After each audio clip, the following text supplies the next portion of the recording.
Ya, selamat pagi hari Minggu sekali lagi. Hari Minggu, hari 7 hari bulan Agustus tahun 2022 ya, kepada rekan-rekan kita, tuan-tuan dan puan-puan yang menonton di dalam Facebook. Selamat pagi yang saya kasihi. Yes, saya sungguh gembira kita boleh bertemu lagi tuan-tuan dan puan-puan di gereja ini, Seoul Candice Baptist Church ya. Oke, dan saudara dan saudari seiman yang saya kasihi, kita bertemu lagi. Yes. So, saya Pastor Mila Likup. Khotbah saya pagi ini adalah tajuknya adalah ketika Yesus berumur 12 tahun. Siapa ada 12 tahun di sini? Abot lagi ya. Oke. Yes. Oke. Ketika Yesus berumur 12 tahun, semua kita telah melalui umur itu. Yang ada yang belum ya. Dan ke situlah. Saya mau membaca daripada Lukas pasal 2. Oke, ayat 41 sehingga 52 ya. Boleh tulis? Oke. Tiap-tiap tahun orang tua Yesus pergi ke Yerusalem pada hari raya Paskah. Ketika Yesus telah berumur 12 tahun, pergilah mereka ke Yerusalem seperti yang lazim pada hari raya itu. Sehabis hari-hari perayaan itu, ketika mereka berjalan pulang, tinggallah Yesus di Yerusalem tanpa diketahui orang tuanya. Siapa nama orang tuanya tadi? Yusuf dan Maria ya. Karena mereka menyangka bahwa ia ada di antara orang-orang seperjalanan mereka. Berjalanlah mereka seharian perjalanan jauhnya. Lalu mencari dia di antara kaum keluarga dan kenalan mereka. Karena mereka tidak menemukan dia, kembalilah mereka ke Yerusalem sambil terus mencari dia. Mencari siapa? Anak mereka hilang pula, Yesus ya. Sesudah 3 hari, mereka menemukan dia dalam bait Allah. Ia sedang duduk di tengah-tengah alim ulama. Alim ulama adalah guru-guru agama Yahudi. Sambil mendengarkan mereka dan mengajukan pertanyaan-pertanyaan kepada mereka, kepada guru-guru agama Yahudi ini. Dan semua orang yang mendengar yang mendengar Yesus sangat heran karena kecerdasannya, karena pengertiannya, dan segala jawab yang diberikannya kepada guru-guru agama Yahudi itu. Dan ketika orang tuanya melihat dia, tercengganglah mereka. Lalu kata ibunya kepadanya, "Nak, mengapakah engkau berbuat demikian terhadap kami? Bapamu dan aku dengan cemas mencari engkau." Jawabnya kepada mereka, "Mengapa kamu mencari saya? Tidakkah kamu tahu bahwa aku harus berada di dalam rumah Bapakku?"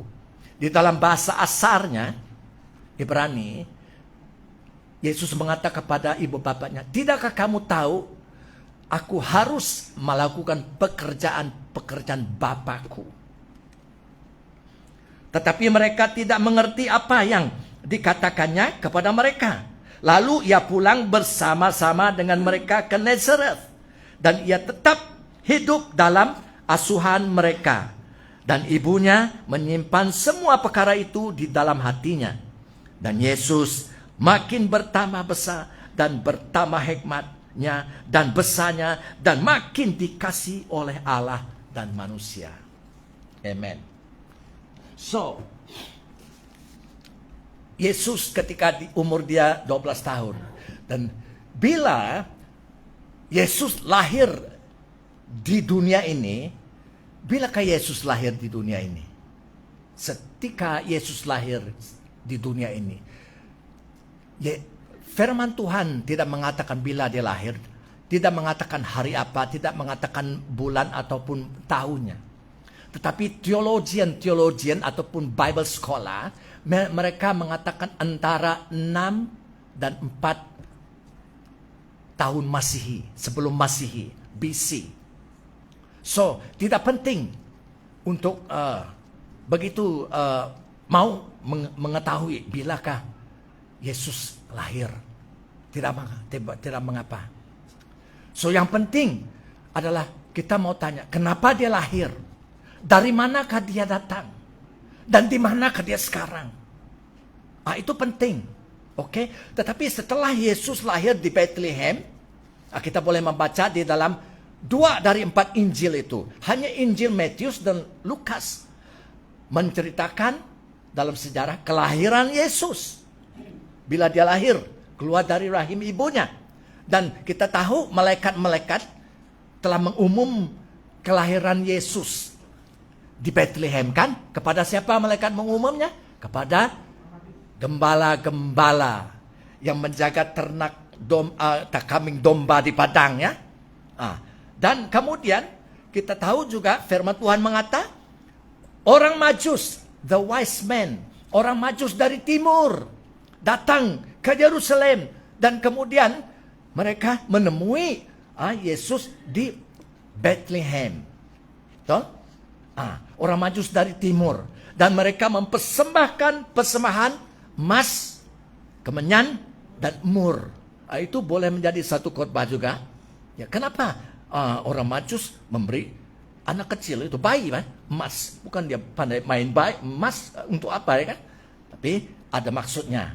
Dan kemudian setelah itu orang Majus itu telah mempersembahkan sembahnya emas, kemenyan, mur kepada Yesus, anak bayi Yesus itu. Mereka pun balik kepada negeri mereka masing-masing.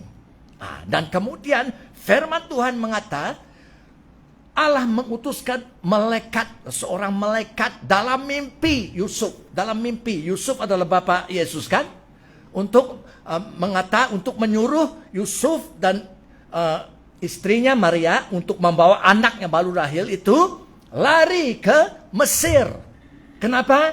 Karena Herodes mau membunuh anak itu. Dan mereka pun lari ke Mesir. Dan dari Mesir kemudian Allah juga mengutus malaikat kepada Yusuf. Semasa ada di Mesir, dalam mimpi dia. Malaikat mengata, sekarang boleh balik ke Israel. So, dari Mesir mereka keluar. Ada firman itu, nubuat itu. Out of Egypt I call my son. Dari Mesir aku memanggil anakku, kan? Digenapi, ya, itu semua firman Tuhan telah digenapi. Sedikit saja belum digenapi. So, Yusuf dengan istrinya Maria pun membawa anak itu keluar Mesir dan mereka tiba di Israel dan Allah melalui mimpi juga memberi amaran kepada Yusuf untuk supaya pergi ke daerah Galilea. So, mereka membawa anak ke daerah Galilea dan mereka terus diam di kota apa? Kota Nazareth. Itu sebab Yesus juga dipanggil Jesus of Nazareth. Yesus dari kota Nazareth. Dan kemudiannya 12 tahun sampai 12 tahun. Sampai Yesus ketika dia berumur 12 tahun. Baru kita mendengar. Baru Allah menyatakan sekali lagi. Menjelma, membawa Yesus kepada perhatian kita. Yaitu apa yang kita baca tadi dalam Lukas pasal 2 ayat 41 sampai 52. Belasan tahun dia senyap. Tidak ada activity ataupun apa-apa yang diberitahu kepada kita di dalam Alkitab tentang Yesus setelah dia keluar dari Mesir dan menginap di Nazareth belasan tahun. Sehingga umur dia 12 tahun. Nah, baru kita membaca, dia menjelma kembali. Jadi Allah senyapkan kehidupan Yesus 12 tahun itu. Jadi yang penting apa yang Tuhan beri kita di dalam Alkitab ini. Kalau Allah tidak memberi kita apa yang dilakukan Yesus semasa dia masih bayi sampai dia 11 tahun, jangan tak agak-agak ataupun coba teka apa yang berlaku. Kalau Allah mau memberi kamu dan saya, mau beritahu kamu dan saya, dia akan menulis di sini. So, amen. So, 12 tahun baru kita membaca di dalam Alkitab. Baru Yesus menjelma in the scene. Ya. So, itu yang kita baca tadi. Yes. So, firman Tuhan mengata, tiap-tiap tahun sebelum itu, sebelum Yesus umur 12 tahun itu, tiap-tiap tahun ibu bapak Yesus, Yusuf dan Maria, pergi ke mana? Pergi ke Yerusalem untuk merayakan Paskah. Tiap-tiap tahun. Tetapi Yesus tidak pergi dengan mereka. Sehingga kita membaca ayat kemudiannya, ayat 42, ketika Yesus berumur 12 tahun, baru dia mengikut ibu bapaknya ke Yerusalem untuk merayakan Paskah. Kenapa begitu? Ini saya mau memberitahu tentang latar belakang orang Yahudi, tentang kehidupan umat Allah ini, orang Israel. Oke, apa yang berlaku? Oke, ini bila anak-anak, yaitu bila keluarga orang Yahudi, orang Israel, di dalam keluarga itu mungkin mereka ada beberapa orang anak, laki dan perempuan. Dan bila anak itu sudah pandai berlari ke sana sini, main dengan kawan-kawan, mereka seronok. Umurnya antara 2 tahun sehingga 4 tahun, semua ibu bapak mereka akan mengajar anak-anak mereka itu yang berumur berapa? Antara 2 tahun sehingga 4 tahun. Mengajar kitab suci. Dan satu dari ajaran yang disuruh ibu bapak hafal anak-anak. Yang kecil itu yang berlari sana sini 2 sehingga 4 tahun. Ibu bapak mengajar mereka untuk menghafal yang apa kitab mereka panggil Shama, S-H-A-M-A-R ataupun S-H-I-M-A. Shema. Bagaimana kita sebutnya? Shema, itu bahasa Israel. Yes, itu adalah diambil daripada ayat Deuteronomy, the Old Testament, chapter 6, verse 1 until berapa? Until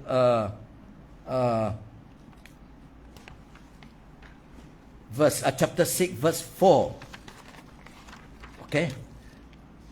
Until 5. Yaitu di dalam Perjanjian Lama. Boleh kita ambil di dalam Perjanjian Lama di buku Ulangan pasal 6 ayat 4 sehingga 5. Ini salah satu dari ayat-ayat yang diajar oleh ibu bapak kepada anak-anak yang berumur 2, 3 tahun, 4 tahun.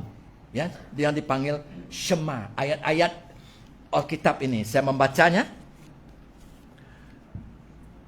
Dengarlah wahai Israel, Tuhan ialah Allah kita. Tuhan itu Esa.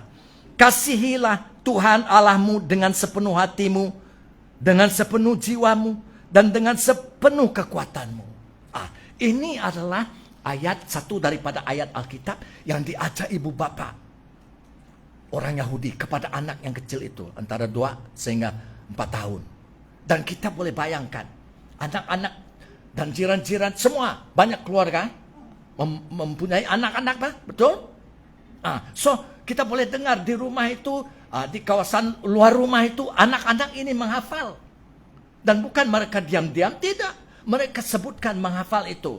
Mereka akan berkata, dengarlah wahai Israel, Tuhan ialah Allah kita, Tuhan itu Esa, dan seterusnya. Dan di sana juga kita boleh mendengar, ya, anak sebelah itu juga menghafalkan, dengarlah wahai Israel, dengarlah wahai Israel. Dia lupa apa ayat yang seterusnya. Dan ibu bapak dia di dalam rumah itu akan juga berteriak mengata, yes, dengarlah wahai Israel, Tuhan ialah Allah kita, Tuhan itu Esa. Oh ya. Dengarlah wahai Israel, kata anak itu, Tuhan ialah Allah kita, Tuhan itu Esa. Jadi seluruh Israel mendengar suara Tuhan melalui anak-anak. Yesus mengatakan, through little children I speak. Melalui anak-anak. So, kita boleh bayang hadirat Tuhan di kawasan itu. Patutlah Israel, orang Yahudi, diberkat berlimpah-limpah. Bangsa yang diberkat mengatasi segalanya. Sekarang, sampai sekarang. Jadi itu yang berlaku. Jadi kemudian anak itu, bila dia berumur 5 tahun. Bila anak itu pula berumur 5 tahun, ibu bapa. Nah, jadi kita boleh belajar sesuatu ini, ibu bapa dan anak-anak. Hai, oke, ini bukan semata-mata untuk membaca dan untuk mendengar. No, ini satu pengajaran. Tuhan mau kita belajar. Ini adalah buku dari hati Tuhan yang ditulis dan oleh Roh Kudus yang menjadi hidup. Di dalam Roma pasal 15 ayat 4 mengatakan, semua yang telah ditulis adalah untuk mengajar kamu dan saya gerejanya sekarang. Amen. Diberkatilah orang yang mau belajar dan dia akan pandai. Oke. Jadi apabila umur mereka 5 tahun, ibu bapa mereka akan terus mengajar kitab suci ataupun Alkitab. Ini kitab suci ataupun Alkitab kan? Dan lebih daripada itu, ibu bapa mereka akan mengajar mereka untuk menghafal Hallel. Ayat-ayat yang dipanggil Hallel. H-A-L-E-L. Ayat-ayat Hallel ini adalah di dalam Mazmur yang digunakan oleh penziarah-penziarah yang merayakan perayaan Tuhan di Yerusalem. Bila mereka maju ke Yerusalem, mereka akan menyanyi Hallel ini. Dan Hallel ini adalah dipetik dari Mazmur pasal 13, pasal 14, 15, 16, 17 dan Mazmur 18. 6 pasal Mazmur ini diajar ibu bapa orang Yahudi kepada anak yang berumur 5 tahun. Jangan salah paham, kita bukan membanding-banding. Jangan membanding, oh anak ini lebih pandai daripada itu. No. Kita mempelajari sesuatu di sini untuk menggalak kamu dan saya, mendisiplinkan diri kita. Kamu menjadi hebat. So, itu adalah ayat dari Mazmur 6 pasal. Saya hitung berapa ayat di dalam 6 pasal itu. 85 ayat dihafal oleh anak yang begitu kecil, 5 tahun. Dan mereka akan terus hafalnya. Jadi bila anak itu terus berumur, dan bila anak itu berumur 6 tahun, apa yang berlaku? Ibu bapa akan menghantar anak-anak yang 6 tahun itu, lelaki perempuan kah, kepada rumah ibadat, to the synagogue, rumah ibadat. Untuk apa? Untuk terus belajar Alkitab dan juga belajar menulis. 6 tahun. Kita di Malaysia ini, kita di Sarawak ini, anak 7 tahun, betul? Baru pergi darjah 1 kan? Siapa ada anak 7 tahun itu pergi darjah 1? Boleh saya tanya berapa buku ada di dalam padanya? Diberi padanya untuk belajar. Berapa buah buku? 7 tahun itu. Darjah 1, berapa buah buku? How many books do they have? Kadang saya melihat dulu anak itu berat. Penuh buku kah atau apapun apa di dalam, saya tidak tahu. Ya, kesian. So, apalagi darjah 2, darjah 3, darjah 4 makin bertambah buku. Tetapi anak-anak 6 tahun, anak orang Israel ini, mereka hanya diberi 1 buku untuk belajar. Apa nama buku itu? Kitab suci. 1 buku. Tidak ada kitab suci untuk anak-anak. There was no children's Bible at that time. Tidak ada. Yaitu kitab suci untuk orang dewasa, untuk orang muda, untuk orang tua. Sama kitab suci yang sama diberi kepada anak-anak yang 6 tahun itu untuk belajar. Ini satu kebenaran yang penting. Tuhan tidak mengatakan, oh kamu kanak-kanak kecil, oh kamu kamu belum tahu, kamu masih kecil ya. Oke lah, kamu buat dosa sedikit tidak apa. Oke, kamu mencuri sedikit tidak apa. Kamu bohong sedikit tidak apa. Tuhan tidak pernah begitu. The standard of God is this. Taraf Tuhan adalah Alkitab ini. Kepada semua manusia. Kanak-kanakkah, orang dewasakah, orang tuakah, sama. Amen. Ini adalah buku yang terbaik bagi kanak-kanak.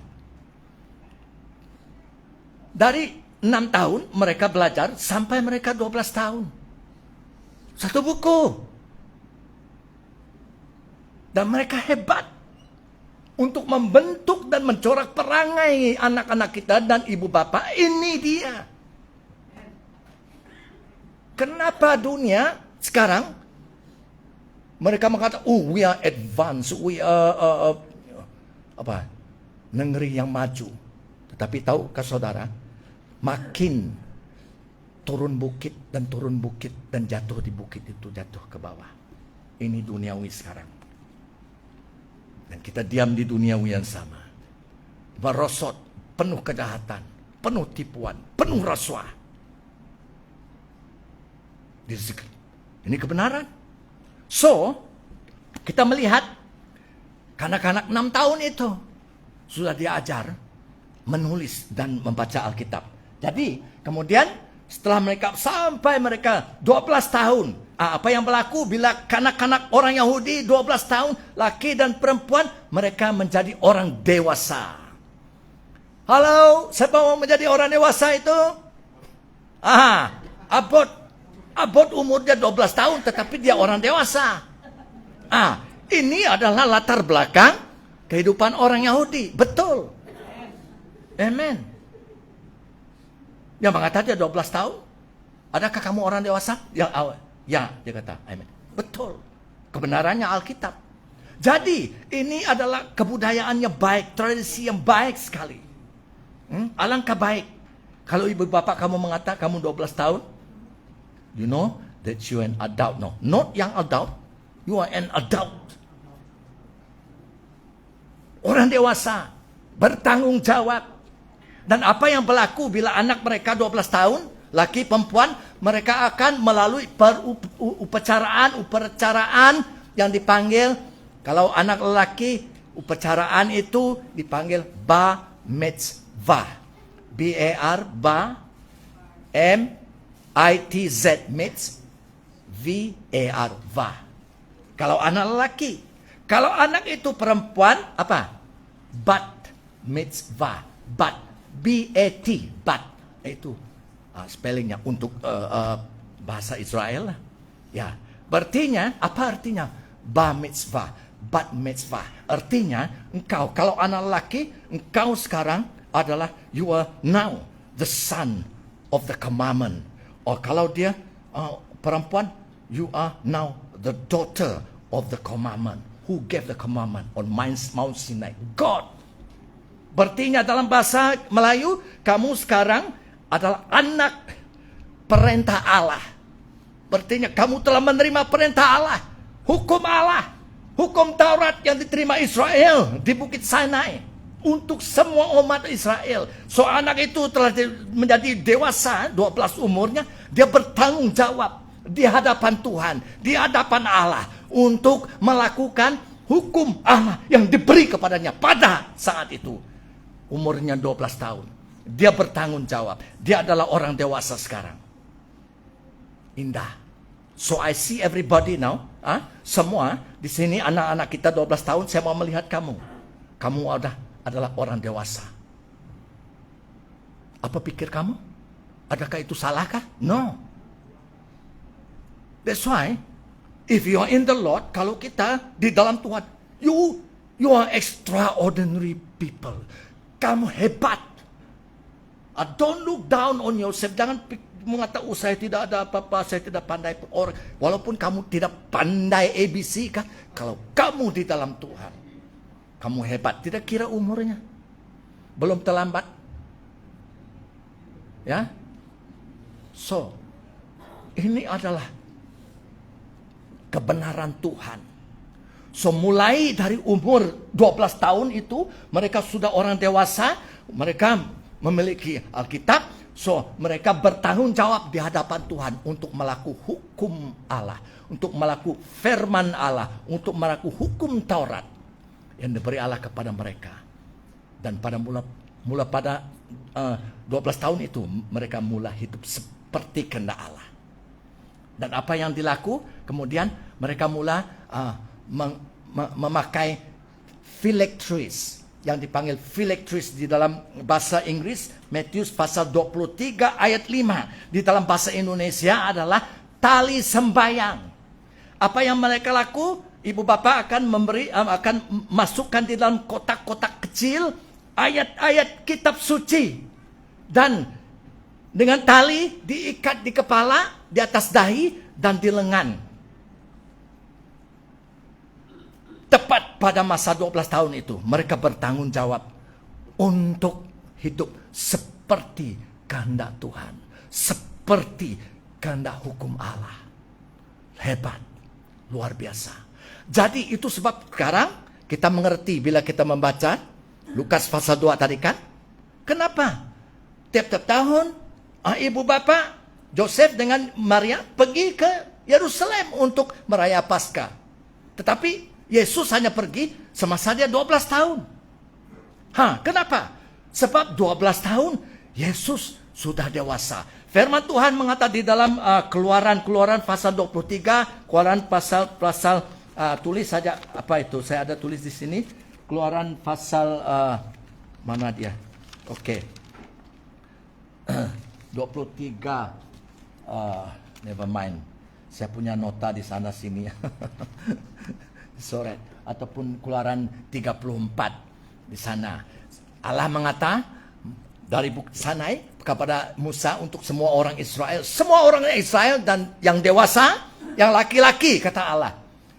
Kurang-kurangnya 3 kali setahun harus pergi ke Yerusalem untuk merayakan pesta yang besar.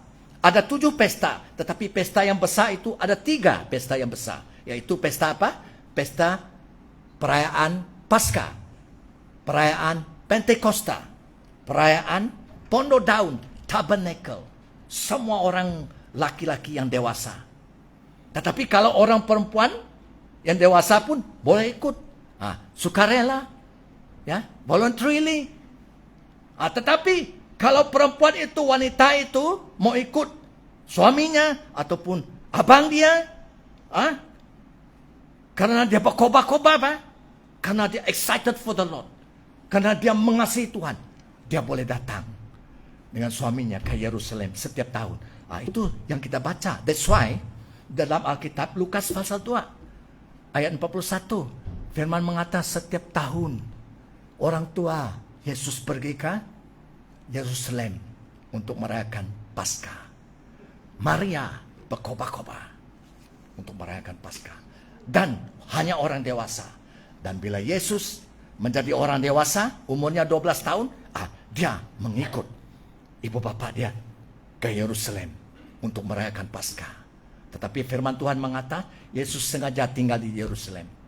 Ibu bapaknya tidak sedar. Ibu bapaknya pikir dia dengan saudara mereka, dengan kawan-kawan sekampung, satu kota di Yerusalem, balik ke Yerusalem. Setelah berjalan 1 hari, jauhnya itu jauh. Karena saya melihat map dari Yerusalem ke Nazareth kurang lebih 70 batu. 70 batu, 70 mile. 70. Berjalan kaki itu. Jadi mereka setelah 1 hari perjalanan, mereka patah balik ke Yerusalem untuk mencari siapa? Mencari Yesus. Di mana anak ini? Berapa hari mereka mencari? 3 hari. Dan mereka menemukan Yesus di mana? Di bait Allah, in the temple. So ibu dia datang, dia melihat apa yang Yesus buat di sana. Yesus sedang mendengar guru-guru agama Israel, Yahudi, dan bukan hanya mendengar, dia menyoal, dia mengajukan soalan-soalan, dan semua orang yang mendengar Yesus di sana kagum, heran, karena pengertiannya. Karena apa yang dijawabnya betul semua. Wah, hebat. Jadi tiba-tiba ibu bapa dia, Yusuf dan Maria, tiba di bait Allah itu dan datang kepada Yesus. Itulah ibunya yang bernama Maria yang mengatakan, "Anak, kenapa kamu buat begini kepada kami? Tidakkah kamu tahu kami telah mencari kamu dan dengan cemas kami begitu cemas sekali, anxious." Dan apa yang jawab Yesus? Yesus mengatakan, "Kenapa kamu cari saya? Tidakkah kamu tahu saya harus berada dan melakukan pekerjaan Bapakku?" Kan bapak dan ibu dia baru tiba di bait Allah kan? Yusuf bapaknya kan? Bagaimana kalau kamu di sana kamu dengar seorang budak 12 tahun mengatakan begitu? Dia sudah dewasa. Itu sebab dia mengatakan begitu. Dia bukan kurang ajar. Yusuf, bapak Yesus, dan Maria, ibu Yesus, mengetahui siapa dia sebenarnya. Baru hari itu 12 tahun Yesus menyatakan dirinya. Dia bukan orang bumi. Dia dari sorga. Dia bertanggung jawab kepada siapa? Ya, dia bertanggung jawab kepada ibu bapaknya. Tetapi dia lebih bertanggung jawab kepada bapaknya yang di sorga. Bapak yang terbesar siapa? Allah Bapa. Jadi firman Tuhan di sini mengajar kita boleh membaca seluruh Alkitab itu, yaitu Tuhan mau kamu dan saya sebagai gerejanya, sebagai orang yang percaya kepada Yesus, sebagai orang Kristen, yang utama sekali di dalam hidup kamu dan saya adalah Allah Bapa. Amen. Yesus Kristus.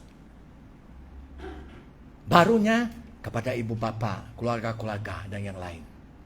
So, mana satu yang kamu mau dengar? Jangan salah paham. Firman Tuhan di dalam Efesus mengata, bukan hanya hormati, ikutilah, turutilah ibu bapamu di dalam Tuhan. Itu penting. Di dalam Tuhan. Kalau ibu bapa itu bukan di dalam Tuhan, dia suruh kamu mencuri, dia suruh kamu jangan datang gereja, dia suruh kamu bohong, berdusta, jangan ikut.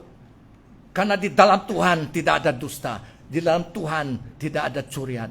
Yang pencuri, tidak ada. So, ikut Bapa kita yang di sorga.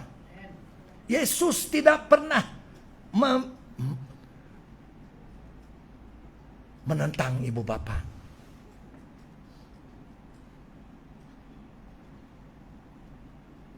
Itu dosa. Adakah kita anak-anak di sini menentang ibu bapa ataupun ibu bapa membeban anak sampai mereka begitu bertobat? Baca firman Tuhan, itu dosa.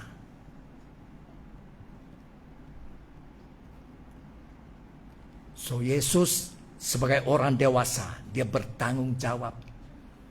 Bar mitzvah, you are the son of the commandment of God. You obey the commandment of God. Yesus tahu siapa dia dari awal. Dan hanya waktu dia berumur 12 tahun, dia mengatakannya, dia menyatakannya. Tidak tahukah kamu, saya harus melakukan pekerjaan-pekerjaan Bapakku. 12 tahun. Adakah ya 12 tahun melakukan pekerjaan-pekerjaan bapaknya? Belum. Dia masih 12 tahun. Tetapi dia sudah dewasa di dalam kehidupan orang Yahudi. Tetapi dia sudah berlaku. Dan dia kemudian dia mengikut ibu bapaknya pulang. Menyerah dan menuruti ibu bapaknya. Firman Tuhan mengata, dia makin membesar, makin bijak. Dan dikasih Allah, dikasih manusia. Hidupnya baik.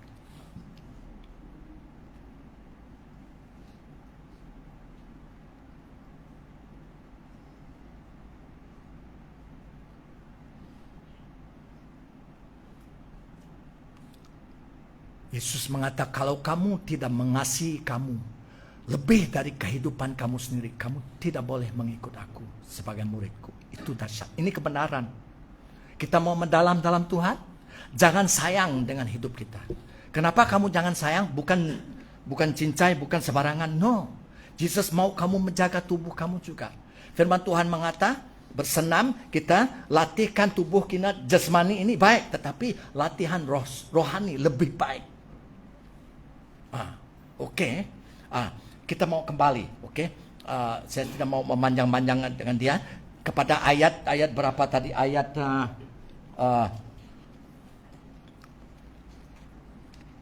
ayat 42 tadi, ketika Yesus berumur 12 tahun, dia sudah menjadi dewasakan. Dan ayat 49, dia mengatakan, tidak tahukah kamu bahwa aku harus melakukan pekerjaan Bapakku. Amen. Saudara dan saudari yang saya kasihi, ya, yang saya hormati, yes. Yesus datang seperti Musa. Musa diutus Allah ke Mesir, bukan hanya untuk membebas orang Israel daripada menjadi hamba Mesir, tetapi dibawa kepada padang gurun. Dan Musa, Allah mengutus Musa, Allah memerintah Musa untuk membina dan membangun apa? Kemah suci. Dan adakah Musa seorang membangun kemah suci itu? Di dalam Keluaran pasal 40 ayat 33, firman Tuhan mengata, Musa menyelesaikan pekerjaan kemah suci itu. He finished the work of building the tent of meeting. Menyelesaikan, dia menyelesaikan pekerjaan kemah suci itu. Dan siapa yang terlibat? Bukan hanya Musa, seluruh Israel itu terlibat. Dan diselesai. Dan Yesus datang pula, dan Yesus berdoa sebelum dia mati. Yohanes pasal 17 ayat 4, Yesus berdoa kepada Bapaknya di hadirat, di telinga yang dikedengaran oleh murid-muridnya di situ, ya, dalam ayat 4. Yohanes 17 ayat 4, Yesus mengata, aku menyelesaikan pekerjaan yang diberi Bapakku untuk kubuat. Dia menyelesaikan.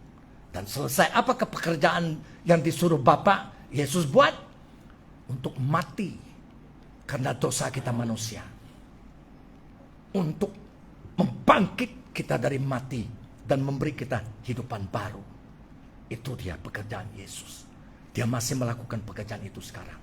Dan kemudian kata Yesus di dalam Yohanes pasal 5 ayat 17. Dia mengata, karena orang Yahudi mengata, kenapa kamu menyembuh orang sakit pada hari yang ketujuh, hari Sabat? Tidak ada hari lain kah untuk kamu bekerja? Karena di dalam agama Yahudi, hari yang ketujuh, hari Sabat, tidak boleh bekerja. Apa jawab Yesus? Karena dia menyembuh orang sakit hari Sabat. Yesus mengata, Bapakku di surga sentiasa bekerja, tidak pernah berhenti bekerja. Begitu juga aku akan sentiasa bekerja. Ini Yesus. Dan Yohanes pasal 5 ayat 19, Yohanes pasal 5 ayat 19, dan Yohanes pasal 8 ayat 26 juga, Yesus mengatakan kepada orang Yahudi, apa yang saya dengar dari Bapa saya di sorga, itu yang saya lakukan, itu yang saya beritakan. Dan apa yang saya lihat Bapa saya lakukan di sorga, itu yang saya lakukan. Amen. Yes. Dan kemudian Yohanes pasal 17 ayat 8, Yesus mengatakan kepada murid-muridnya. Siapa murid-muridnya di sini? Kita, gerejanya. Seperti Bapa telah mengutus aku, kata Yesus, begitu juga aku telah mengutus kamu. Dia menggunakan perkataan telah, I have sent you. Padahal mereka masih bersama Yesus. Jadi ini adalah gereja. Untuk apa? Yesus mengutus kita kepada dunia untuk melakukan pekerjaan Allah. Itu dia. Yes? Jadi saya mau menggalak di sini. Firman Tuhan di dalam Efesus pasal 5 ayat 1 mengata, tadi kita mendengar Yesus melihat apa yang dilakukan Bapa, apa yang dikatakan Bapa, dia melakukan, dia ikut, dia katakan. Efesus pasal 5 ayat 1 mengata, be imitator of God as His beloved children. Ikutlah teladan Allah sebagai anak-anak yang dikasihinya. Kita anak Allah. So ikut teladan Allah. So bila kita baca firman Tuhan, apa yang dikata Yesus, kita ikut. Apa yang dilaku Yesus, kita ikut. Itu adalah pekerjaan Allah. This is the work of God. Yang masih dikerja Tuhan. Tuhan sekarang Yesus disergakan, tetapi dia ada satu tubuh di dunia ini. Siapa nama tubuh itu? Gerejanya. Walaupun kita ramai, kita satu gereja.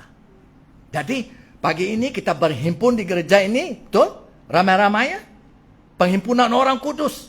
Ini adalah satu daripada pekerjaan Allah yang mau kita lakukan. Penting untuk berhimpun bersama. Untuk menyembah Allah di dalam roh dan kebenaran. Dan untuk melayaninya. Untuk menggerakkan, bergerak dalam karunia-karunia roh. The gift of the Spirit. Untuk membangun satu sama yang lain. Dan sudah kita keluar dari tempat ini dan balik ke rumah kita masing-masing, ke kampung, ke kota masing-masing. Kita masih melakukan pekerjaan-pekerjaan Allah tiap hari. Dengan mulut, dengan action, perbuatannya, dan dengan kehidupan, with your life, our life. Ini yang orang luar sana, orang duniawi mau melihat. Kan kita dipanggil terang dunia. We are the light of the world. Let the world see your light. Apa itu? Perbuatanmu yang baik. Hidupanmu yang baik. Itu dia. Apa ya?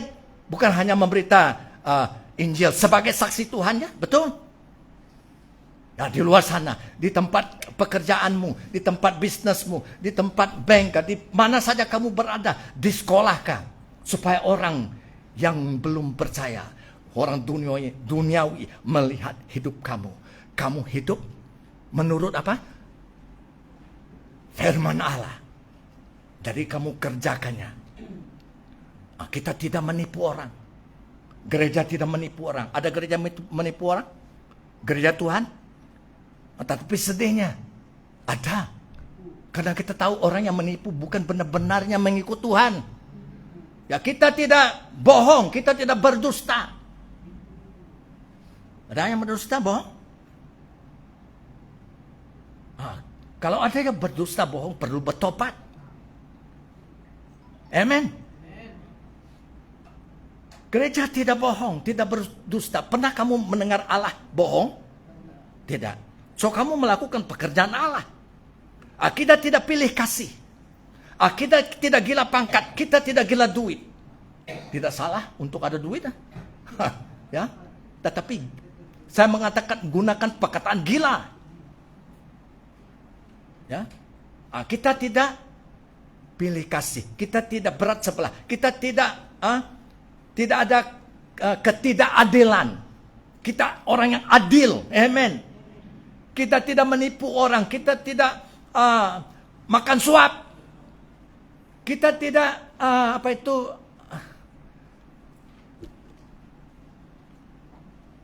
what is that? Korupsi,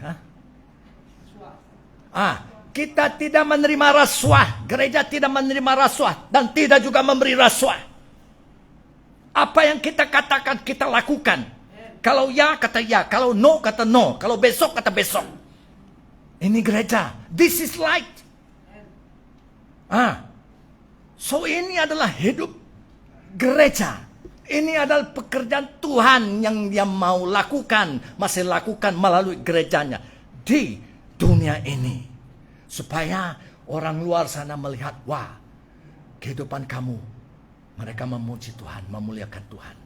Semua ini adalah untuk kemuliaan Allah Bapa. Kemuliaan Tuhan. Amen. Haleluya. So gereja, bangunlah. Gereja, bangunlah. Awake. Arise and shine. Amen. Yes, kita berlagu tadi, mendengar lagu itu. Oke. Kita bertemu lagi ya. Tuhan memberkati. Kita bertemu di London. Nunduk ya. Oke. Yes, haleluya. Amen. Mulialah namamu Tuhan, berkat-Mu atasku melimpah. Mulialah namamu Tuhan, Kau layak terima pujian tertinggi. Mulialah namamu Yesus, namamu